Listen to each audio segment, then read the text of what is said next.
आपण प्रश्नपत्रिका बनवत आहोत विविध विषयांच्या. तर इयत्ता 8वीच्या इतर विषयांच्या सुद्धा प्रश्नपत्रिका आपण बनवलेल्या आहेत, सर्वच विषयांच्या. त्या सर्वांची लिंक खाली डिस्क्रिप्शनमध्ये विषयानुसार दिलेली आहे, तर ती तुम्ही बघू शकता. या व्हिडिओमध्ये आपण सामान्य विज्ञान 8वी घटक चाचणी क्रमांक 1 परीक्षा 2023ची प्रश्नपत्रिका तुमच्यासाठी बनवलेली आहे, जेणेकरून तुम्हाला या परीक्षेमध्ये त्याचा नक्की उपयोग होईल. तर इतर विषयांच्या सुद्धा प्रश्नपत्रिका डिस्क्रिप्शनमध्ये बघा. या व्हिडिओमध्ये आपण सामान्य विज्ञानची प्रश्नपत्रिका बघूया. प्रश्न 1 आहे, रिकाम्या जागा भरा. याच्यासाठी एकूण 5 गुण असतील किंवा तुम्हाला चौकटीत ते शब्द दिलेले असतील. ते शब्द तुम्ही काय करायचे, तिथे योग्य पर्याय त्यातले भरायचे. आता बघा, कवकांची पेशीभित्तिका डॉट डॉट या जटिल शर्करेपासून बनलेली असते. कवकांची जी पेशीभित्तिका आहे ती कायटीन या जटिल शर्करेपासून काय असते, बनलेली असते. कुठल्या शर्करेपासून? कवकांची पेशीभित्तिका कायटीन या शर्करेपासून बनलेली असते. त्याच्यानंतर स्वाईन फ्लू हा कुठल्या विषाणूमुळे हा रोग होतो? तर इन्फ्लुएन्झा ए या विषाणूमुळे हा काय होतो, रोग होतो. कुठला? स्वाईन फ्लू इन्फ्लुएन्झा ए या विषाणूमुळे होतो. त्यानंतर बघा, एसआय पद्धतीत बलाचे एकक काय आहे? तर एसआय पद्धतीत बलाचे एकक काय आहे? न्यूटन. ते या अक्षरानं दाखवतात. बलाचे एकक, बल कशामध्ये मोजलं जातं? न्यूटन या एककामध्ये मोजलं जातं. त्यानंतर एखाद्या विद्युतवाहक तारेतून जाणारी विद्युतधारा तारेभोवती काय निर्माण करते? तर चुंबकत्व निर्माण करते. एखादी विद्युतवाहक तारेतून जाणारी विद्युतधारा त्या तारेभोवती काय करते? चुंबकत्व निर्माण करते. त्याच्यानंतर अणुकेंद्रकापासून सर्वात जवळचे इलेक्ट्रॉन कवच कोणते? तर अणुकेंद्रकापासून सर्वात जवळचे इलेक्ट्रॉन कवच किती आहे? कुठलं आहे? के हे कवच त्याच्यामध्ये सर्वात जवळचं आहे. अणुकेंद्रक आहे तर त्याच्यात सगळ्यात जवळचं के. त्याच्यानंतर एल एम हे कवच आहे. तर सर्वात जवळचं कवच कोणतं? इलेक्ट्रॉन कवच के. ओके. तर आता आपण प्रश्न क्रमांक 2 बघूया. प्रश्न क्रमांक 2 आहे, जोड्या जुळवा. याच्यासाठी एकूण 4 गुण असणार आहेत तुम्हाला. तर त्याच्यामध्ये 2 गट दिलेले असतील, अ गट आणि ब गट. तर त्याच्या योग्य जोड्या तुम्ही जुळवायच्या आहेत. अ गटामध्ये बघा, प्रोटॉन, इलेक्ट्रॉन, धार नसलेली सूर, अनुकुचीदार सुई, जास्त दाब, कमी दाब, ऋणप्रभार, धनप्रभार. तर प्रोटॉनवर बघा, प्रोटॉनवर कोणता प्रभार असतो? धनप्रभार असतो. आणि इलेक्ट्रॉनवर कोणता प्रभार असतो? ऋणप्रभार. म्हणजे प्रोटॉनसाठी काय उत्तर येणार आहे? धनप्रभार. आणि इलेक्ट्रॉनसाठी ऋणप्रभार. हे लक्षात ठेवा. प्रोटॉनवर धनप्रभार, इलेक्ट्रॉनवर ऋणप्रभार असतो. धार नसलेली सुई, सुईला जर धार नसेल तर दाब कमी होणार, कमी दाब. अणुकुचीदार सुई, जास्त दाब. ओके.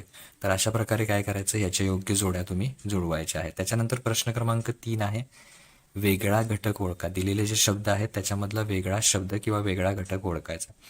प्लेग, एड्स, कॉलरा आणि क्षय. तर याच्यामध्ये वेगळा कोणता आहे? एड्स. कारण इतर सर्व जीवाणूजन्य रोग आहेत. प्लेग, कॉलरा आणि क्षय. एड्स हा कसला आहे? विषाणूजन्य रोग आहे. त्यामुळे एड्स हा त्यातून वेगळा शब्द घ्यायचा. त्याचं कारणही तुम्ही लिहायचं. हे कारण पण तिथे परीक्षेमध्ये लिहा. त्याच्यानंतर बघा, ईस्ट, कॅन्डिडा, आळंबी किंवा मशरूम यापैकी शब्द येईल. आणि युग्लिना. तर ह्या सर्वांमध्ये वेगळा शब्द कोणता आहे तो ओळखायचा. तर वेगळा शब्द कोणता आहे? युग्लिना.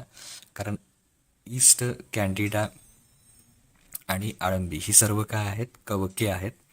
आणि युग्लिना हा काय आहे? आदिजीवी आहे. युग्लिना कसा आहे? आदिजीवी. बाकी सगळी काय आहेत? कवके.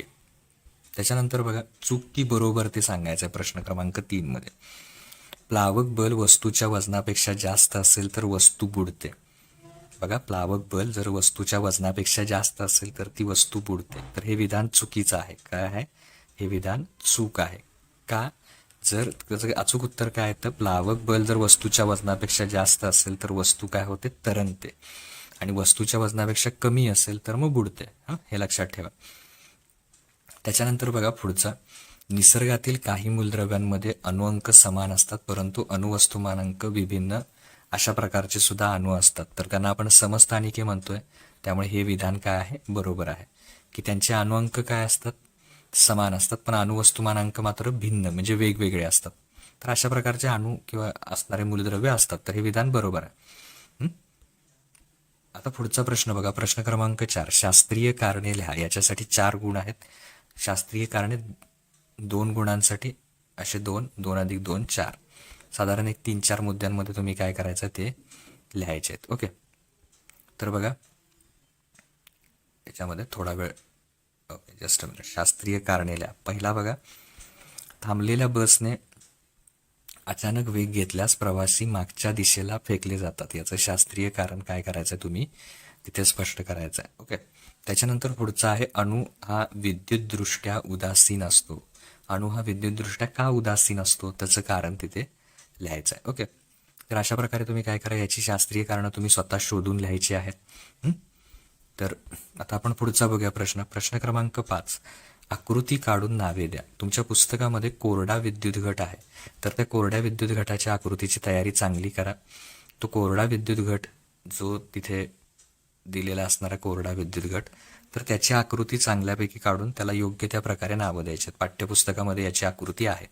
आता बघा, व्याख्या लिहायच्या आहेत 1 गुणांसाठी. अर्ध्या अर्ध्या गुणांच्या 2 व्याख्या लिहायच्या आहेत. न्यूक्लिऑन.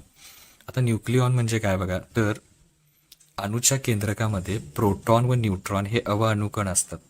अणूच्या केंद्रकामध्ये, अणुकेंद्रकामध्ये असं म्हटलं तरी चालतंय. अणुकेंद्रकामध्ये प्रोटॉन व न्यूट्रॉन हे अणुकण असतात. त्यांना एकत्रितपणे काय म्हणतात? न्यूक्लिऑन. प्रोटॉन आणि न्यूट्रॉन यांना एकत्रितपणे काय म्हणतात? न्यूक्लिऑन. त्यानंतर दुसरी व्याख्या लिहायची आहे रोग. तर बघा, शरीर क्रियात्मक किंवा मानसशास्त्रीयरित्या शरीरातील महत्त्वाच्या जैविक कार्यांमध्ये अडथळा आणणारी स्थिती. आपल्या शरीरामध्ये वेगवेगळ्या क्रिया चालू असतात. मानसशास्त्रीयदृष्ट्या सुद्धा आपण स्थिर असतो. जर ह्या सगळ्या प्रक्रियेमध्ये अडथळा निर्माण झाला तर त्यावेळी रोग झाला असं आपण म्हणतो. ओके. म्हणजे व्याख्या काय बघा, शरीर क्रियात्मक किंवा मानसशास्त्रीय रित्या शरीरातील महत्त्वाच्या जैविक कार्यांमध्ये अडथळा आणणारी स्थिती म्हणजे काय? रोग होय.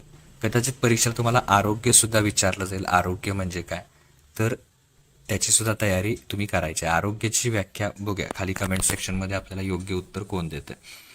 तर अशा प्रकारे पूर्ण तुमची 20 गुणांची प्रश्नपत्रिका जी मी तुमच्याशी शेअर केलेली आहे. तुमच्या घटक चाचणीमध्ये तुम्हाला ह्यातले बरेच प्रश्न दिसतील. त्यामुळे सर्व प्रश्नपत्रिका व्यवस्थित तयारी करा. काही रिकाम्या जागा असतील तर त्या तुम्हाला कशामध्ये दिसतील, जोड्या जुळवामध्ये वगैरे काही शब्द तसे प्रश्न फिरवून येतील. तर ही पूर्ण प्रश्नपत्रिका त्याची तयारी चांगली करा. कमेंट सेक्शनमध्ये तुमची परीक्षा झाल्यानंतर सुद्धा तुम्ही कमेंट करू शकता की ह्यातले बरेच प्रश्न तुम्हाला तुमच्या परीक्षेमध्ये नक्की दिसतील. ओके. तर त्यावेळी सुद्धा कमेंट करा आणि इतर आपल्या मित्रांना सुद्धा हा व्हिडिओ शेअर करायला विसरू नका. त्याचप्रमाणे मी सुरुवातीला म्हटलं तसं इतर विषयांचे जे व्हिडिओ आहेत सराव प्रश्नपत्रिकेचे, त्या प्रश्नपत्रिकेचे, तर त्याची लिंक खाली डिस्क्रिप्शनमध्ये दिलेली आहे. इतर विषयांच्या सुद्धा प्रश्नपत्रिका परीक्षेला जाण्यापूर्वी नक्की बघा, कारण तुमचे सर्व परीक्षेची तयारी अतिशय चांगल्या रीती होईल. ओके. थँक्यू.